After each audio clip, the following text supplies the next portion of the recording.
بھائی کا سوال ہے، فترہ تجربیہ کے دوران یعنی 3 مہینے کا جو ٹائم ملتا ہے، اگر 3 مہینے کا ٹائم ختم ہو جائے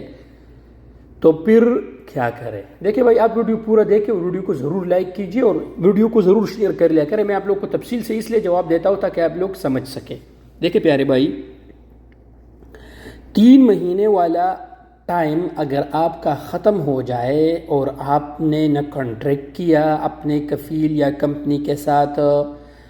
نہ اس نے آپ کو فائنل ایگزٹ بھیجا یعنی خروج نہائی، کیونکہ قانون کے مطابق 3 مہینے کے اندر یا تو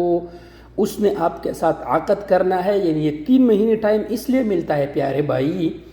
کہ 3 مہینوں کے اندر آپ دونوں اتفاق کرے، آپ کا وہ ٹیسٹ لے گا کام کا وغیرہ وغیرہ، اور پھر اتفاق ہو جائے گا تنخواہ سب کا، اور پھر وہ آپ کا 3 مہینے تک اقامہ بنائے گا۔ اگر ان 3 مہینوں میں، یہ حکومت کی طرف سے فری ٹائم ہوتا ہے، اس میں کچھ بھی نہیں ہے، اگر ان 3 مہینوں میں اس نے نہ آپ کا اقامہ بنایا نہ عقد کیا، تو یہ اس کے ذمہ داری ہے کہ 3 مہینوں کے اندر اندر وہ آپ کو فائنل ایگزٹ بھیجے۔ اب اگر نہ اس نے آپ کے ساتھ عقد کیا، نہ اس نے آپ کو فائنل ایگزٹ بھیجا، کچھ بھی نہیں کیا، اور آپ ادھر ہی ہو، نہ اس نے آپ کا حروب لگایا، یعنی بارڈر نمبر پر جو حروب خدا نخواستہ اگر وہ لگائے تو کچھ بھی نہیں کیا، تو ابھی آپ نے کرنا کیا ہے کہ ابھی آپ بالکل دوسرے جگہ پر ٹرانسفر لے سکتے ہیں۔ وہ کیسے؟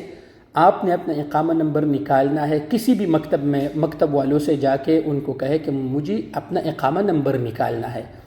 وہ آپ کا اقامہ نمبر نکالے گا۔ 300-400-500 ریال وہ لوگ لیں گے، واللہ عالم کمی پیشی بھی ہو سکتے ہیں، اللہ معاف کرے۔